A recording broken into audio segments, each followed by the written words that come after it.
after spending 4 more days with the grandkids, I was Mr.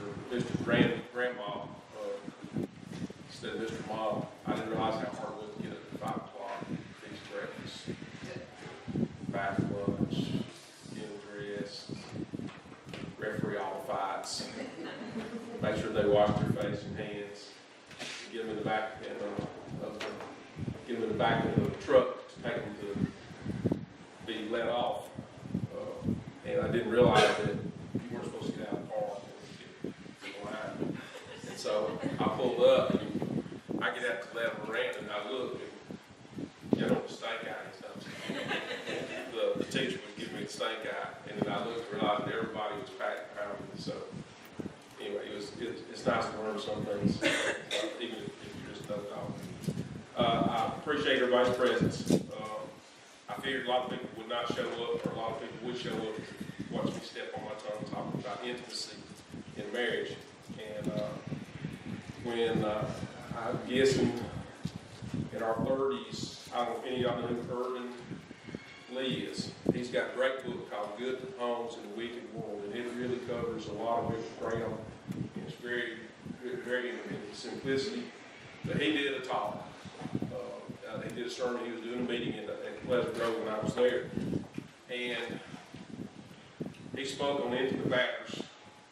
He was like 80-something years old. And I thought, only guy 80-something years old could get away with talking about some of these things without being embarrassing or whatever. It's just like there's a difference thing. And now I'm kind of almost there, right? So, but anyway, I'm not near as smart as Brother Urban Lee is. If anybody wants to borrow this book or whatever, I'd be glad to loan that out to you. Before we get started, we're going to start with a prayer and then we'll try to get into the class. Thank you aloud.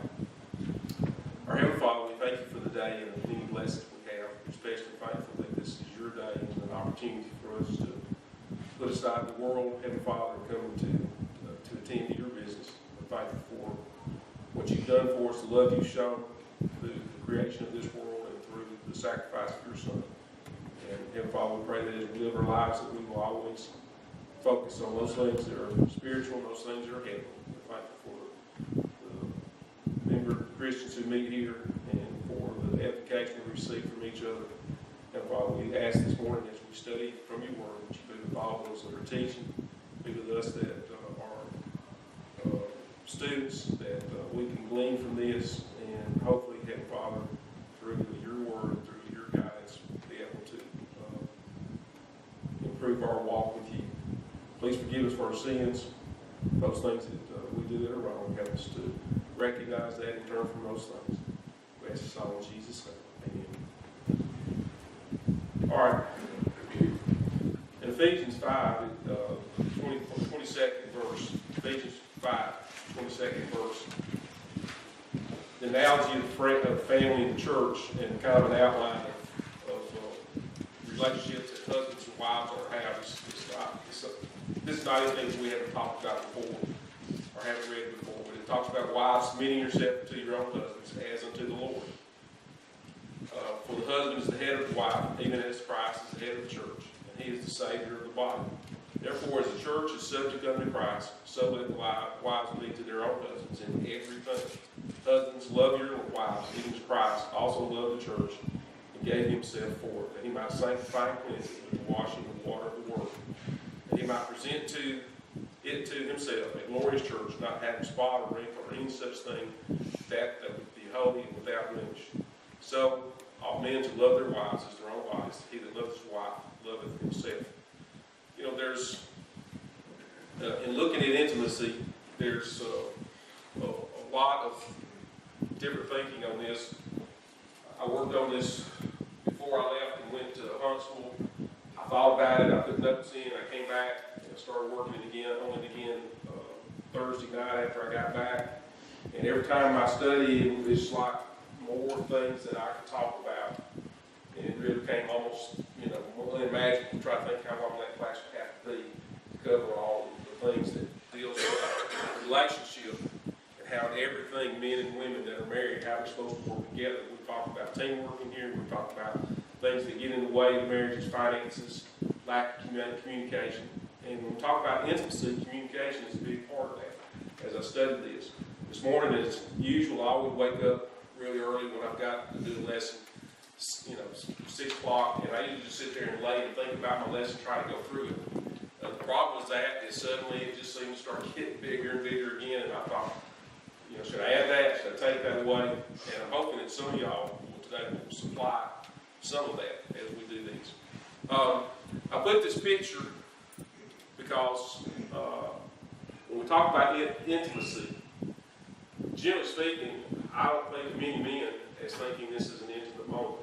I'm thinking, I've got Darren in mind, that he's looking and he's going, I wonder how many gallons of water are rushing off that hillside, and how long it will take to fill like that. Would be my interpretation of what Darren would say. Patrick, he would be thinking, man, if I had a fishing pole, that had the right kind of bait, I believe I could probably catch something out there. But generally speaking, obviously men and women are a lot different when it comes to intimacy. And when I see this, I put on Google Images, this comes up. You have to interpret what they're looking at that. And then I had to think about it. For some people, they think that, there's a man, possibly his wife, they're sharing a moment together. And, sometimes when it comes to certain things, like when I go hiking, it's get to where it is, you look at it, and then let's get out of here. I went on a hike with Haley when I was up in Colorado, and, she wanted to sit down, and, I'm like, well, we're here. Let's go back. That's kind of, we made it. I'm still breathing, let's go back. So when we look at what we call intimacy, I think sometimes with the sexual aspect of that overrides so many other things and does not realize how much intimate situations with your wife or your husband actually work together to satisfy and help satisfy the physical aspect of it. Sometimes I don't think we recognize that all works together. I remember I told you about Gary Smalley and his thing about the different kind of line and beaver and otter and a golden retriever. Tells you about that idea of people's different personalities. One of the things that he said in his seminar, he said he found out when he was the type of person he should be as a husband, the other things were not near as insurmountable as some people make them out to in their lives when things don't really go their way. So as we look at this, intimate marriages, this said treasures of marriage. I think most of us in here know Carmen Belcher. But when John was here and John was in the hospital in his last days, I would happen to be privy to her in a conversation with her doctor. And she used that word, and it just really, I'd never heard anybody. She said, you don't understand, he is my treasure. I found him, basically. He's my treasure, and I want him treated the right way. And I'll never forget that because I never thought, I don't think of myself as being anybody's treasure. I think of myself as being somebody has to deal with. But from her heart, he was a treasure. And sometimes I'm afraid that as husbands and wives, we, what's the word, expression, take advantage of each other. We assume certain things are going to happen without really ever working towards those common goals, and that we take each other for granted. And so, if you had a treasure, how do you treat that treasure? You protect it, do you nourish it, do you take care of it, or do you abuse it? And I'm afraid sometimes, as we become more familiar with each other, some of the little things we used to do go by the wayside when it comes to intimacy, and we kind of forget about it. My two coaching buddies recognize a lot of times we'll do something that's really going good, and then next year all of a sudden we don't remember to do that. There's a lot of things that I used to practice, and as go back years later, I go, I wonder why I quit doing that. It would work pretty well. So couples don't just drift apart; they stop touching, doing sweet things for each other, and embarking on new adventures together. Sometimes we just assume that everything everything's going to be the same, and we just keep on. And, you know, life gets in the way sometimes. Yeah, I thought this expressed the idea that in marriage, it's a mingling of the souls. I thought that is a word that I'd already used in one of my slides, is that we are, as husband and wife, we are trying to basically merge together, almost like merging into a lane, you know, on a highway, and get the same direction. If you hate somebody, you go through so many roads, your lovers, friends, enemies, colleagues, strangers, your brother and sister. That's what intimacy is if you're with your soulmate. And as I get older, I recognize that. So today, we're going to try to define intimacy. These are some topics to try to cover. What relationships in marriage demand intimacy? What are the enemies of intimacy? How do we settle the differences between men and women? And how do marriage partners protect and nurture intimacy? These are some things we'll try to look at in a lot of different ways. Start with the first thing. Intimacy is not purely physical. When you talk intimately to a man, Jim, the first thing he thinks of is sex. That's the way we're wired. God's made us that way. You can't always blame us for that, ladies. But that's sort of thing. You know, it's the act of connecting with someone so deep that you feel like you can see into their soul. Now, I realize a lot of this is poetic language, and I'm sure you can put this in some other terms. But the idea is that there are people that you connect with, and you know that in your life, that there are people that you get each other, and how important that is. I thought this was good. He's more myself than I am. Whatever our souls are made of, his and mine are the same. I'm not saying you have to do this. How many of y'all know some really older couples that almost look like they dress the same, talk the same, look the same, that they're almost inseparable, and that as time goes on, that will happen. And that's part of the intimacy that develops. When you look at intimacy, what are some of the words that we think of? What are the things that we would describe or use to define the word intimacy? Connection. Okay, connection. Sharing. Closeness. Those are pretty general terms. Can they really be defined when it comes to the marriage? Does closeness define a marriage? Does connection define a marriage? Does it go a lot deeper than that? It goes a lot deeper, doesn't it?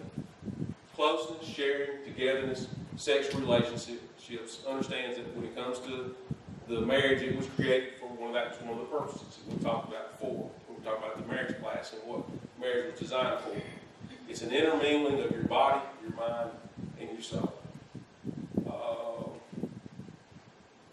Do you ever feel, here's a question I would ask you, do you ever feel like your significant other, your husband or your wife, is keeping something from you? There's part of them that you can't handle. I think that can happen easily sometimes. You know, when Donna starts asking me about football, I find a really deep disconnect because some of her questions that she asks. You know, why she'll say, why is that? Why was that not pass interference? Well, he was, you know, the referee didn't throw flags, so therefore it's not. I come with these little extras and stuff. Why did they let their hair hang out of their helmet? I don't know. She got this type of really deep questions, and of course she's not a fan. And I like to say, what's the name of the quarterback? She don't know that. She roots for him. She doesn't know all that. So there's parts of me that I'm like, I don't know that I have to share that to be happy with my wife. I think there are probably areas, but there are some significant areas that you need to be willing to share. Share your thoughts, your goals, and things that fills your life. Intellectual connection. Now, we haven't talked much about this, but when it comes to connecting, you know, probably you've seen people, for example, maybe a guy's looking for a trophy wife, or somebody's looking for what they call a sugar daddy, and they want to marry them because that's going to make their life better in some ways, as far as making money and other things. Yet they can't sit down and talk because they can't intellectually have a conversation. Girls, y'all ever dated a guy that when you got there you went, you know, this guy's denser than a forest. There's no way I'm going to be able to have a connection with them. There has to be something that connects you intellectually, and of course hopefully spiritually too. The idea of being one flesh, intimacy, is what this is a big thing, and that you are joined together by God. Because of that, there's never going to be a separation. So intimacy goes so deep in so many ways, and that's, to me, it's just scratching the surface. Talk about this. Any comments or experiences or questions about what intimacy is? Come on, guys. All right. What does intimacy require in marriage? I put that aside. Honesty is the highest form of intimacy. Why is that true? Well, if you're dishonest, you're keeping something, you're holding something, that's not closeness or connection. Yeah, if you're holding, if you got secrets, or you got things that you don't share, you're not honest with your mate. You know, to some degree, the fact that we are vulnerable is one of the things that's a high test of intimacy. Is that we are vulnerable, that we are willing to share things that maybe we don't always look the best in our lives. The way we say it, the way we say things, the way we do things, decisions we make. You know, we try to protect our ego. I guess sometimes we try to protect our personality or our reputation by not thinking that they won't know those sort of things. One thing about instant required is exclusive. Sorry, go ahead. Would you substitute the word trust in there for honesty? It's on the list here. I think that goes with it. Trust and honesty go hand in hand. You can't have one without the other, I guess. I can trust somebody that I think There's a lot of people that I'm not going to tell stuff to, and I wouldn't tell Brenda if I didn't trust her not to keep it to herself. We've had these discussions as elders many times. What do we share with our wives? Because there's some things that that maybe it's not good for the wife to know. I know that I can't remember Brother Hall told somebody, and they shared it to me. He said he didn't share everything with Charlotte. And yet, for the elder, where else do you go? As far as first of all, I value my wife's opinion, and there's sometimes things that are deeply disturbing that I've got to talk to her about. Or I feel like I need to talk to somebody about. We can talk with each other. You know, I didn't think about this before a long time, but just elders when they're working together, if we have a problem, we're supposed to go to that person, and we do too. But we actually discuss things beforehand because that's kind of our job to do that. It's a little bit different than for most people. But when it comes to the idea of honesty and trust, if you can't trust your wife, and if I say something that I know it doesn't need to go out there, I don't have to worry about it. I've never had to worry about her, in those things. Even though I still say this is something I don't need this to be shared with anybody. But one thing I can tell her too is I'm always shocked by the stuff that I have held for years and years and years and years. And I thought that it was only a certain group of people that knew that thing.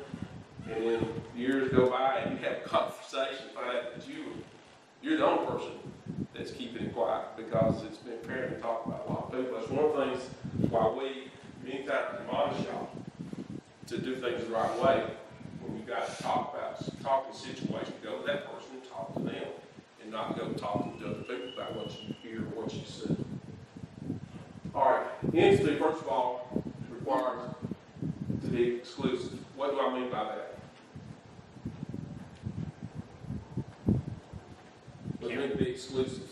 You can't really be intimate to the same level with multiple people. Well, exactly. You're on a different level with your wife and your husband. The things that you share there is exclusive.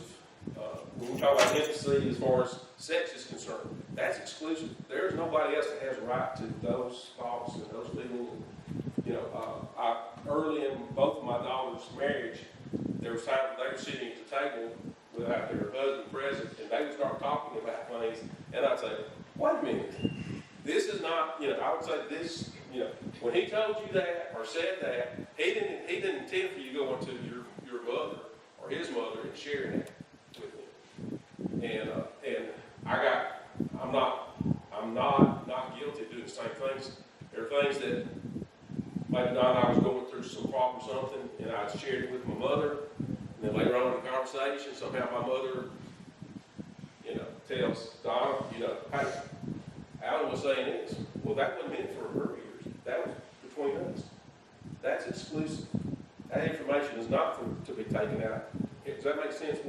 same thing.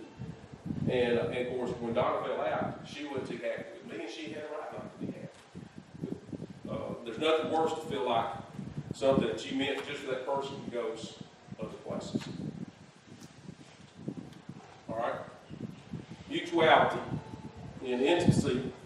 Again, this is talking, in this case, it's really talking about the sexual intimacy in a marriage required is the meeting of each other's needs. As you know, men and women are wired differently, generally speaking, and because of that, sometimes when it comes to meeting sexual needs, there's a problem. Frequency, timing, all types of things goes in that. Expectations can become problematic in a marriage. And so when it comes to mutuality, this is something that needs to be talked about, taken care of, so that it doesn't become a problem. And so that you can mutually satisfy them, and they can satisfy you, that works for both people. And so this idea here is exclusive, and the needs are met. And again, intimacy does not always have to be sex. If sometimes a person just needs a hand on their shoulder, and it just says, "I know who you are, and did you have a good day?" I know that sounds silly, but for some people, that's all it takes. Everybody's wired different. Somebody needs a hug. Somebody needs to hold your hands. I think guys and women are much better at this than we are. I think sometimes we forget that they enjoy some of these little acts of demonstrations, public displays of affection, which can get carried too far sometimes.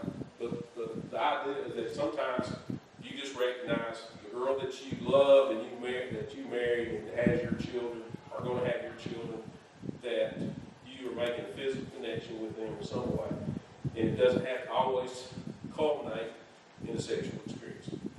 Do y'all understand? Is that clear as mud? As bad as an awkward person can do it.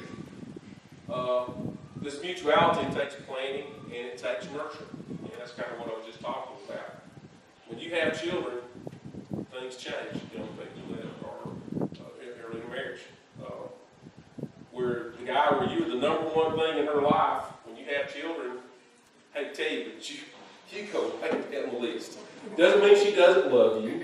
Doesn't mean she doesn't care for you. Doesn't mean that she doesn't want to accommodate you. But the bottom line is, the diapers need changing. You know, the clothes needs washing. The garbage needs taken out. The cooking needs to go on. She may still be working. And guess what? As far as the priority, sometimes that can take second place. And you need to be understanding and have to find a way to be understanding there. And, and on the other hand, I think women, you need to recognize that the psyche of the male to sometimes. That they're like little boys and they do pout and they get their feelings hurt and you don't love them anymore. So, been there and done that. So I can speak from experience where you think, well, everything's going to work together. And I think there's a balance there. Does that make sense? I don't. That's part of this planning and nurturing is working at that. Consistency. Don't expect long periods of time between the fact that y'all are sharing intimacy together.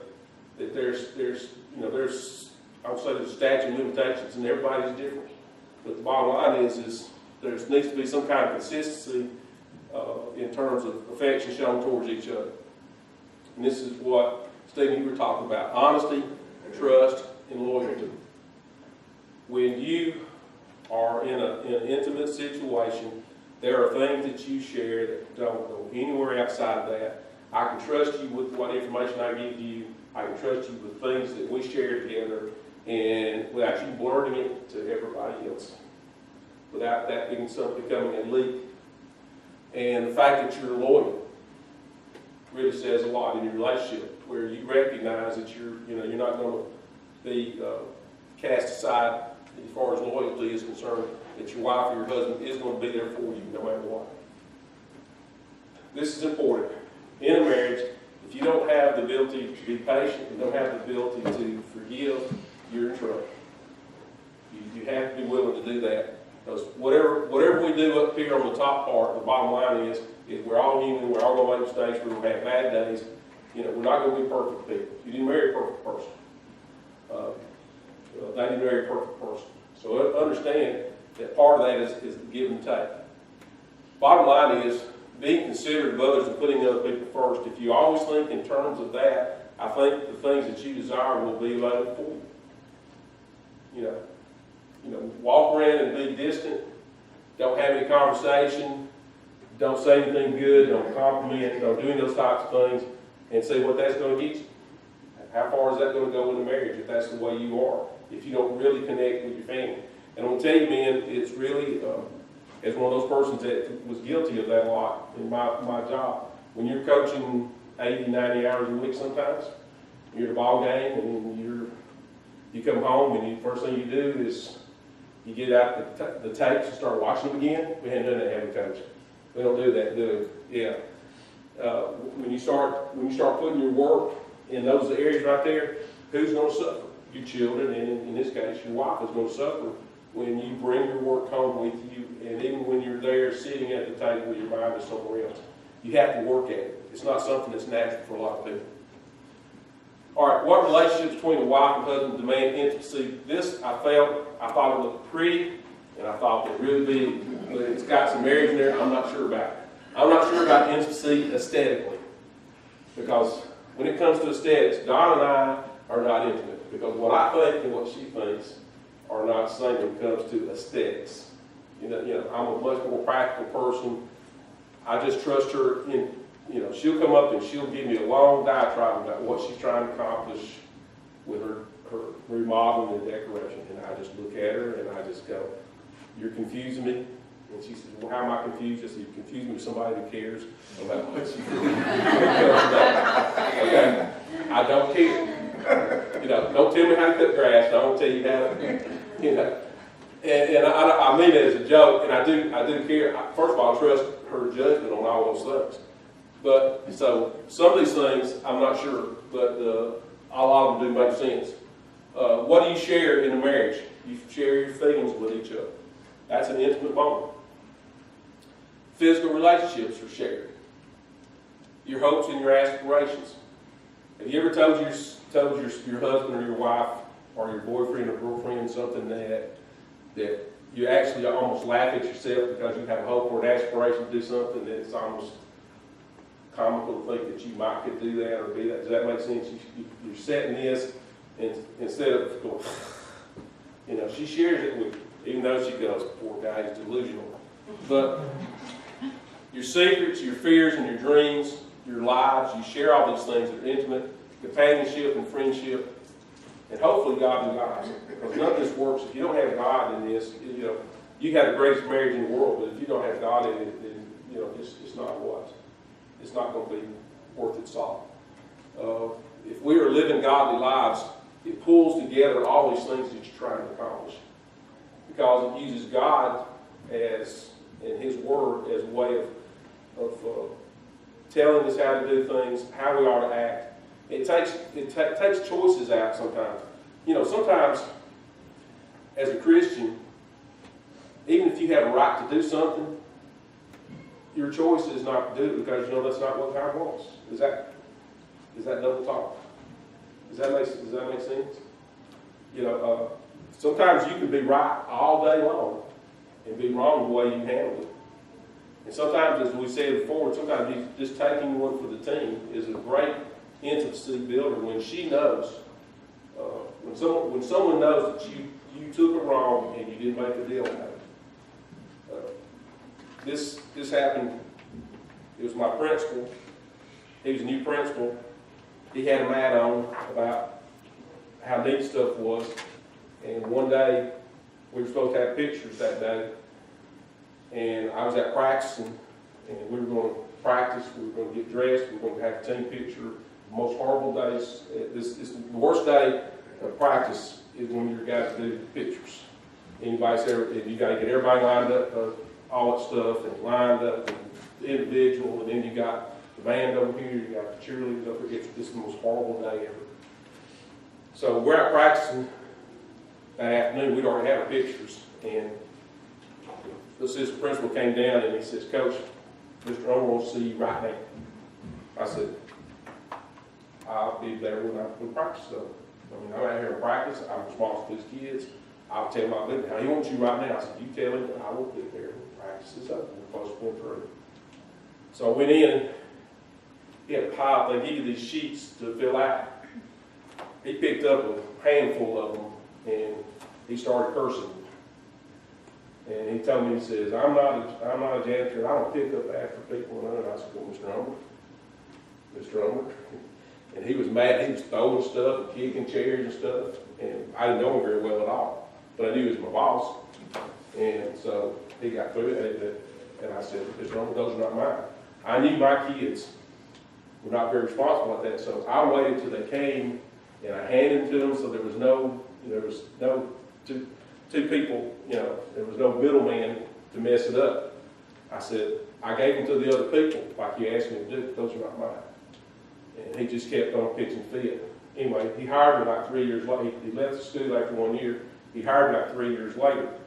And he told me when we came in, he says, well, you always impressed me when I was wrong, and you didn't make it, that even though I was wrong, even though he was wrong, I didn't make a deal out of it. It's like, we'll handle this, we'll work through it.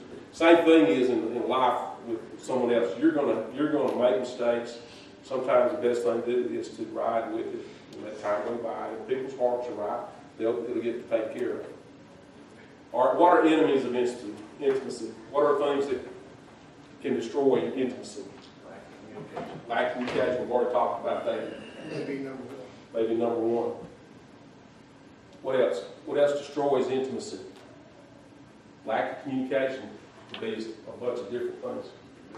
Misplaced priorities. Misplaced priorities.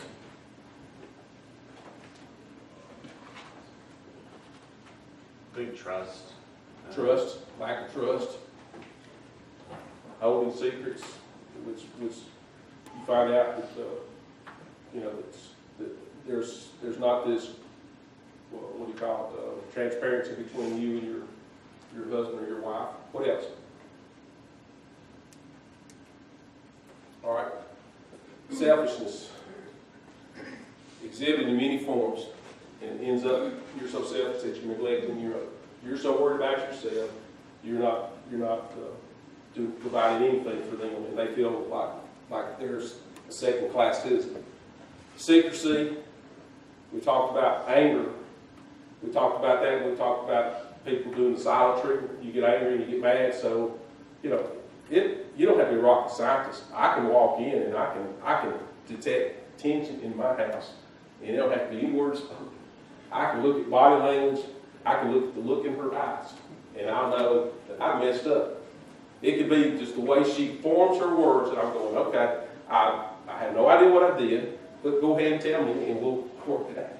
So, but anger can do that. Other interests come first. Priorities are out of whack.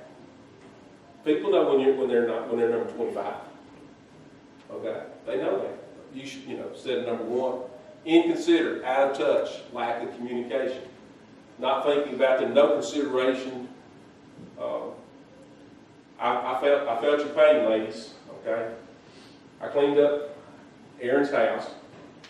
So when she got back from her 4 days off, I cleaned up her house, washed her clothes on it, so when she came in, everything would be nice, and she wouldn't have to do anything. And when Jenna and Kate got home from school, what did they do? They destroyed it. Donna used to tell me all the time, she said, I just like to keep my house clean for 30 minutes. She'd clean all day. We come home, I call them hordes of locusts. They come in, they destroy everything. But being inconsiderate and, not thinking of other people, not setting aside time for each other, plan for it. Ungodly lust. And understand this, I wasn't really that sure about how does lust work in a marriage. Have you ever thought about that? Is lust in marriage when a man or a woman wants to have relations with their husband or their wife? Is lust a part of that? Have y'all thought about that before? I just wondered, is lust ever thought of in a good, my question is lust ever used in a good way at all? It's not. Okay? Now flee from youthful lust and pursue righteousness, with those who call on the Lord with a pure heart. And we're supposed to abstain from lust. Thessalonians said it is God that will that you should be sanctified, that you should avoid sexual immorality, that each of you should learn to control your own body in a way that is holy and honorable. Now, I never noticed this, but not in passionate lust like the pagans.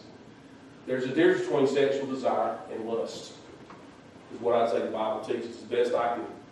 And if someone wants to argue the point, because sometimes I thought, well, if I long for my wife, is that lust? Answer no, because lust is a sin. In marriage, it's not. So, secrecy is the enemy of intimacy. Every healthy relationship is built on a foundation of honesty and trust. The enemy works overtime to keep us in shame. He knows if he keeps us in shame, he can minimize our intimacy with God. And realize that intimacy with your wife and your husband is part of the intimacy that God has with us. All right, married couples should not deny each other in matters of physical intimacy. The great, now concerning things whereunto you go to me, it is good for man not to touch a woman. Nevertheless, to avoid fornication, let every man have his own wife, let every woman have her own husband. Let the husband render unto the wife due benevolence, and likewise also the wife unto the husband. The wife hath not power over her own body, but the husband, and likewise also the husband hath not power over his own wife, and over his own body, but the wife. You know, when I was looking at this, infidelity, when you can combine it, comes a lot of different reasons why people are not faithful to their husband or wife. This is the number one reason for divorce. It said this: when it comes to men, it's not so much about intimacy, but they are wired towards just sex in general. But that, you know, there's no connection there. That doesn't absolve them of their sin. But understand that there's a difference sometimes in what men are searching for and what women are searching for. Withholding sex can lead to frustration and fornication, leading to divorce. I don't think it's indisputable that a guy or a woman who feels like they are not desired, or that there's someone's cheating on them, or whatever the situation is, that it will lead to frustration. Problems can occur when partners' emotional or physical needs are not being met. Yes? Do you think we have like a duty to not let yourself go too once you get married? Because it's kind of hard to desire each other. You let each other, you know? That's a great question. When I was doing this, I heard Jeff May speak on this one time. Some of the things that I put in here were things that he said, and things that I've looked up. And the fact that we should try to keep each other for ourselves attractive, I think there's nothing wrong with that. I think that there's a balance. There's a balance there. You know, it kind of goes against the grain. Men should not treat his wife like a physical object. Does that make sense? Now, does that mean that she ought to let herself go and not care? I think that she needs to recognize that for men, they're a lot more visual usually than women are. I can't deny that part of it. God made us that particular way. Probably to, if I'm going to get down to the simplistic form, if there's not somebody with that desire, the strong desire, then you never have children. So therefore, for you to adorn yourself, which means to arrange yourself in an attractive way, I don't think there's anything wrong with that, especially for your husband. And trying to keep yourself that way, I think is a part of it. Or for the guy too. Yeah, it's a two-way street. Yeah, it's two-way street. Yes. Well, Because that's why people cheat too. Is because yeah, there are people make that it attractive anymore. Yeah, and that's the thing I don't want to come out saying here is make guys think they got an excuse when they say, well, my wife, she just let herself go. That's. But both of us. In Song of Solomon, when I was looking at that, some of the wording in there is he was telling them to remember the wife of his youth.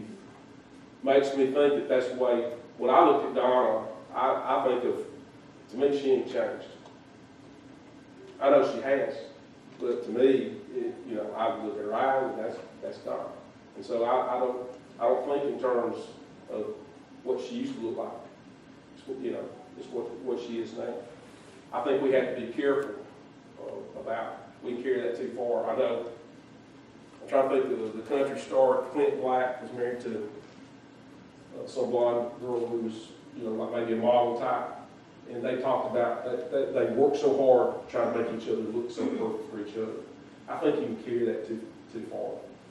I was just gonna say kind of what you were saying there, but we need to be careful about society's standards in that realm, making that our standard of keeping yourself up, because I don't think that there is realistic expectations in the worldly standards in that. I think there's absolutely a need, and that's a good thing to do on both sides of the street, but it's not necessarily something we can take the world standard. But it's an unrealistic expectation too. Yeah.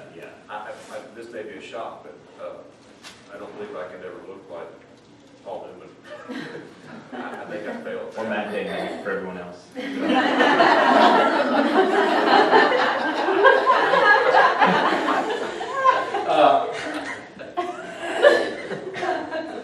First of all, most of us are, I think, when we are exposed to things we are through the media, through TV and stuff, we get a unblemished version of what real life is like. You know, here's a guy, he buys a magazine, or he goes on the website to look at something, and look at girls. He's not looking at reality there. When you buy a magazine, they've been tucked and nipped and black. That's not reality. But for a man, you know, because he's visual, you know, it can create problems. Is that he goes? I remember a coaching buddy of mine. Some kid brought a bad magazine to school, and he took it from him, and he was looking. I take it back. It was the swimsuit edition of Sports Illustrated, and so he was. He was going through. He was looking at all these scantily clad girls. And he goes, "Makes me want to get a divorce." Okay, and I know he didn't mean it. I know he was just joking to a lot of degree, but that's kind of sometimes men are wired in that way a lot more than women. And this is kind of a subjective type thing. The bottom line is we have to love our wives no matter what. We don't really have this, and I don't feel like, well, you got to. We all want to, because to please her and please God. If we keep it in that realm right there, and obviously I think that we have to consider each other in that particular way, and that would probably mean meeting a person's needs to some degree, is look at what does he like, what does she like, and if I can do that for them, you know, to do that. All right, we're supposed to do, next time I'm here, we're supposed to do I'll probably finish this. And one thing I wanted to do was talk to y'all about how to defeat porn addiction, because you may have friends, or you may struggle with this yourself. And there's some information out there that I'll try to share with you.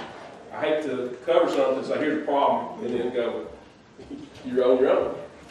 There might be some strategies and stuff that you can help yourself with. So, thank you.